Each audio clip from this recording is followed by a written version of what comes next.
Hey guys, welcome back to Soar with Nessa. Today I'm going to talk about acquiring your driver's license here in the United States as a foreign national or someone that is on a program such as the H-2B or the J1 program or any other program.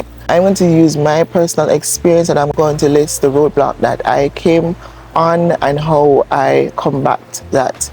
Before I get into the video, please remember to like, share, and subscribe. Turn on the post notification and share with your friends and family, and let's soar to higher heights.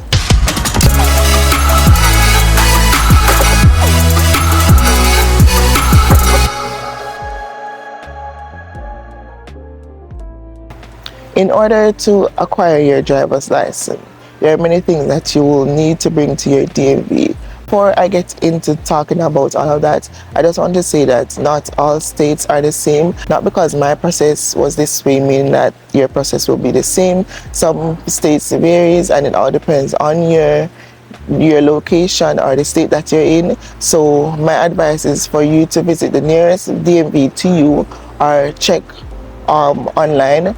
But for the most part, most of this is very crucial and you can use it among other states. Before I get into listing what you need, one of the easiest way is to ensure that you have a driver's license from your home country. Now, if you don't have a driver's license and you know that you're going to go to a specific state, as soon as you reach that state, try to get your learners. Now, the learners is practically the same way. You will get the driver's license, but you wouldn't have a driver's license or learners to prove that you have some form of driving experience, right? So you would have to get your learners, and then you would have to have it for a specific period of time.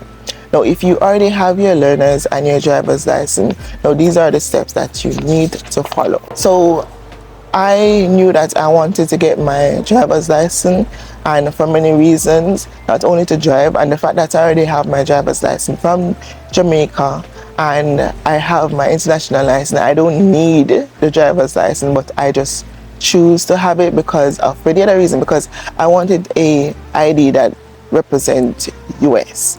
And I know that I could have gotten the state ID, but I wanted to just get the driver's license. And I decided to do that.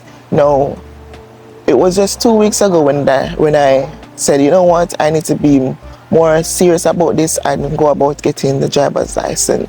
So I went on the internet and I was searching for information.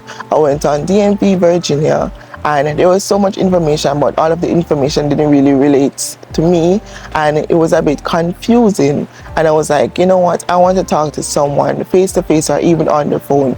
And I was calling a number and I wasn't getting to no one. So I decided to book an appointment and go and see someone so I can talk to them face to face and explain my situation. So I booked the appointment online and I got 2 weeks for the appointment, never knowing that I could just walk in, but nevertheless, at least I had enough time to prepare myself to bring all the documents that they told me to bring, because when I booked the appointment, they gave me a list of stuff that I needed to bring. So one of these stuff that you need to bring is your proof of identity. For almost every business that you're going to do in the United States, it will always require you to have a proof of identity. Now, your proof of identity can either be your passport or your national ID from your home country or a student ID. Now, another thing is that they wanted a proof of residency. They wanted 2 proof of residency. So they give you a list that you can bring in, and out of that list you can choose 2. At my disposal, I had my payslip. My payslip has my proof of address on it, and that was one proof that I had. It also talked about bank statement, but my bank, I didn't have my address. Even if I decided to change the address, my monthly statement wouldn't come in time so that I can prove that it is my proof of address. But nevertheless, I printed it in the hope that I can move forward with it. Now, when I went to DMV and I presented those 2 proof of address, the lady said that I need another one because one of them is not stating the address that I put on the form. So she said that she could She could have tried to see if they can bypass it, but I wouldn't be able to get the real ID, which is the ID that I can fly with. I wanted to go all out, and I knew that I could find something with the address. I didn't know where, but I just knew within my being that I could find something with the address. So she said that she was going to talk to her manager and see if her manager would approve it. And she talked to her manager and manager approved it. But when she was there talking to her manager, I found my phone bill. My phone bill had my proof of the address, and there and then I downloaded it and I sent it to the email address that they gave us that we can send documents to, and that is how I got my second proof of address. You can also use your social security number if that social security number has your proof of address, but for the most part, if you have been on the program for years, more than likely your address would be different from your social security. So the next thing is that you would have to prove identification and legal presence. Now, what I used was to use my I-797, or even if you have a green card or so forth, but if you have a green card, you wouldn't be on the program. But to prove your legal presence in the country, you would use your I-797 or your DS form to prove that you are legal to obtain this license in the United States.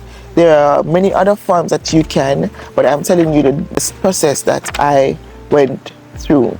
When I went to DMV, there was a line, I joined the line, and then there is a desk, which is a registration desk.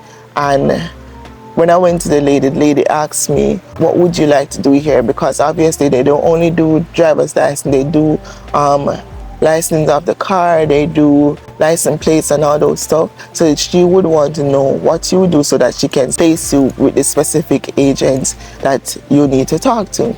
So I went to her and I was explaining to her that I am a H-2B and I'm here to take my license out, and she herself didn't really understand the whole term, but what she did, she directed me to someone that would better assist me. But before she did that, she gave me a form to fill out, and in that form they will mark where you need to fill out, and you will fill out your name.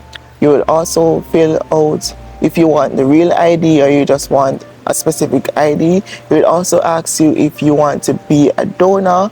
I click no because I don't want anyone to chop up my body and donate it to anyone when I'm dead. It also asks you your proof of address. That address would have to match up with the documents that you bring in to prove your address. It asks you for your number and all your personal information. When you fill out that form, you will get a number and you'll have to sit and wait until that number is called. When your number is called and you go to the teller, you will present your documents, all the documents that you need. So that will be the application form, your passport, your driver's license or your learners, the 2 proof of address, and your social security. And they're going to upload it to the system, and then after that you would have to do a test. The first test is that you would have to do a vision test. So they have this thing at the counter where you would look in and then you read the letters at the top from left to right, and you have to get all the letters right. And then after that they're going to blink 2 lights which is at the side, and they're going to ask you where's the light blinking, and you'd have to pass that. Once you pass that, you'll move on to doing the signal and sign test, and that's on a computer, and you will not allow to have your phone. You will not allow to have your phone near you. You would have to have it under the seat or in your bag. For the first test, you have 2 tests. The first test, you'll have 10 and you cannot fail any. The second test, you have 30, and out of that 30, you have to pass 7. Now, when I did the test, I did the first 10 and I got it right. Now, it's not that I did study, I never studied. I was talking to lady because they're so nice of a person, and I was like, what? Wait, what? I can do the test now?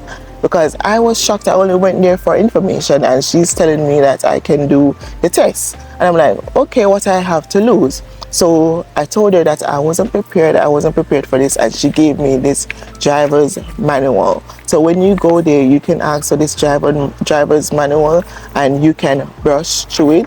What I did do though, I went through the signs just to refresh my brain for 2 minutes, and that's how I passed the first test. There's a lot of signs, and I know you won't be able to read off this book, but glory to God, all the signs that I got, I knew, and I passed them the first time. And after you pass the 10, you move on to the second test. Now the second test will ask you about crossing, pedestrian and all those stuff. The first test is about the signs of the road. The second test is asks you about the safety of the road, how far you are supposed to be behind a car, and all those stuff. After I did that test, I was so excited because I was like, I didn't really prepare. I passed the first test, 10 out of 10. The second one, I passed it 24 out of 30. And I did go back and I changed some answers in the last test. And I realized that I got it right the first time. If I didn't change it, then I would have got more marks. But nevertheless, I passed the test. And I was so excited. I was like, what? I passed the test.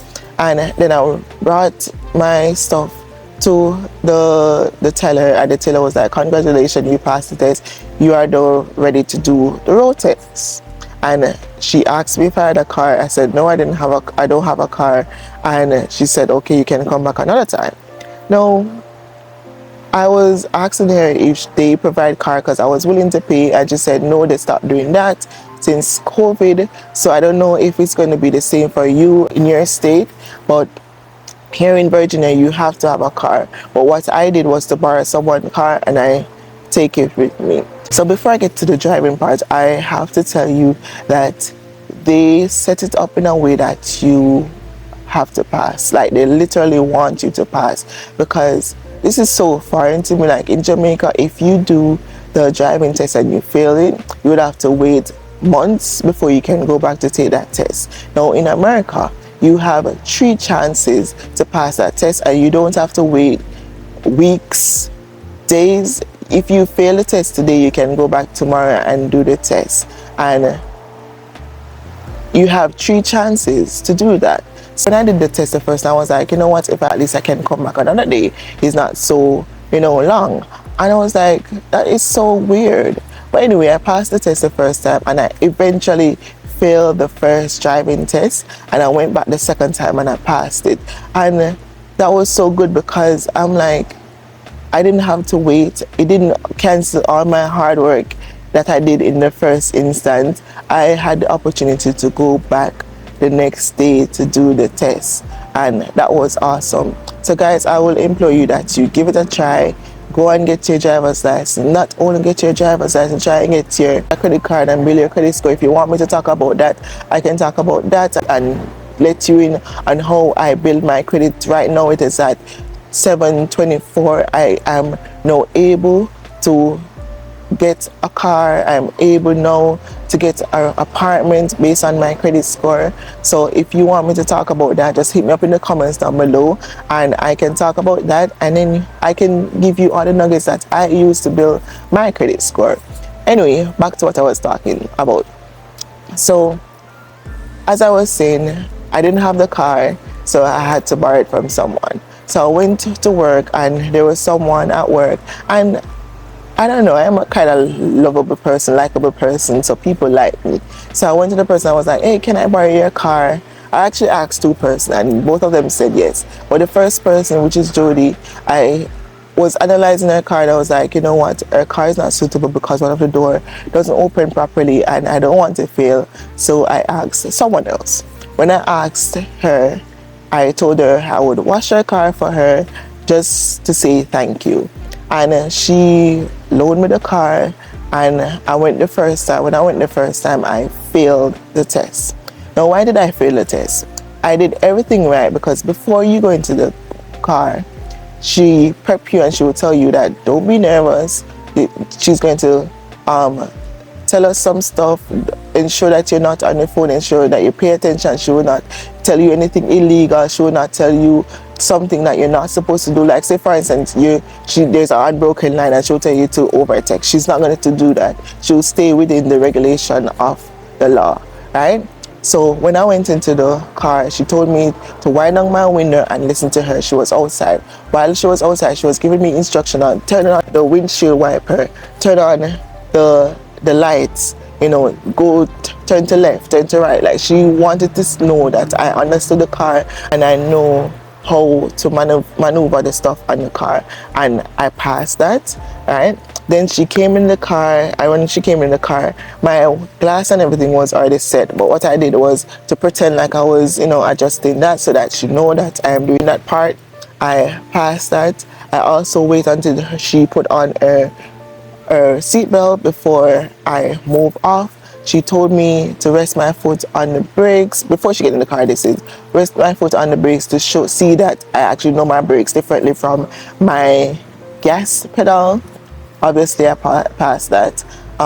As I said, when she come in the car, she told me to back up to ensure that I reverse, and the car have a rear view camera.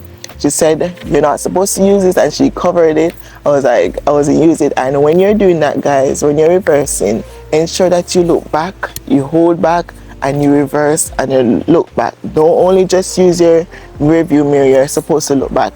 And I did that and I passed. Then she gave me direction. She told me to turn left, ensure that you're using your signals. So when she turned left, I turned on the left signal. When she said right, I turned on the right signal. Whenever you see a stop sign, you stop. No, this was my mistake. There was 3 stop signs and I didn't stop at the second stop sign. What I did was I slowed down, and she said next time whenever I see a stop sign, I should press stop, so she would be like this. I was like, okay, boss, okay. So that is why she failed me. She said that everything else was good, but she failed me the first time, because the thing with America, when it comes to a stop sign, is to observe pedestrians, especially children, and they're very serious as it relates to these stop sign. And she said that if the police saw me doing that, they would give me a fine. And she failed me, and I'm glad she did, because I learned my lesson and it humbled me in such a way. Now, she failed me and she told me that I could come back Saturday, and I guess that's when she was working, so she ensured that I came back on the day that she was working. And let me tell you this, if you fail 3 times, you would have to go through the process all over again, apart from doing the computer test. You would have to sign up the documents, you would have to do the vision test, you would have to present your documents again, so ensure that you have it each time you go back. The only thing you don't have to do back over is the computer test, right? But each time you go back, you would have to do the application process all over again. So I went to DMV the Tuesday, I borrowed a car the Wednesday, and I had to do the application process again. Then I went the Saturday and I had to do the application process again. While I was there prepping myself, reminding myself, remember to stop at the stop line. And I was there sitting for a while, and I was like hoping that I get someone that was not so strict. Lo and behold, I saw her. She remembered me, and when we went to the car, she was like, you know what, I'm not even going to do this step, because I know you know this, I know you know how to drive, it's just that whatever. Then she brought me on the road, guys, the road. Before we did it within the vicinity, and I don't know if it's because that's why I failed, because I was just so confident. Yeah, but this time around I went on the road, and she brought me on the main road, and it was longer, and I did a mistake and she pointed it out to me, but she eventually passed me. She told me, whenever she told me to turn left, I went into the she told me to go in to turn left, I went to the left side instead of actually going to the straight line. Like, listen, yeah, but I eventually passed the test, and I'm just letting you know that these are some of the stuff that you can avoid. You don't have to make the mistake that I did, so that when you go, you can pass the test the first time. Now, I am going to put all the links that you need to know in the description down below, and I'm also going to see if I can find this booklet on the website and attach it down below. And I'm also going to see if I can find this. If not, list out what you need to know or what you need to bring, and let you know. So yeah, that's my experience. And the cost of everything, which is my license. I didn't pay anything until I was granted my license, and the cost for my license was $30, and I paid that at the office, and she said within 2 weeks I will get my driver's license. So I am so happy that I'm getting my driver's license, because that is a proof of identification, especially now that I want to change my channel from Jamaica to the United States, and I need to have a proof of address, and that will help me to show my proof of address and my proof of identity, or my proof of residency in the United States. So I'm completely happy for that, and I'm glad that I don't have to drive with my Jamaican license and my international license. Now, if your driver's license has expired and you want me to tell you how I went about getting my driver's license here in the United States from Jamaica, how I renewed my license, if you want to know how to do that, you can hit me up in the comments down below, and I'll make a video and tell you how I go about acquiring my new driver's license from Jamaica in this state. Now, I hope I touch on everything, and yeah, if you have any question, please hit me up in the comments down below. Thank you for watching my video, and please remember to like, share, and subscribe.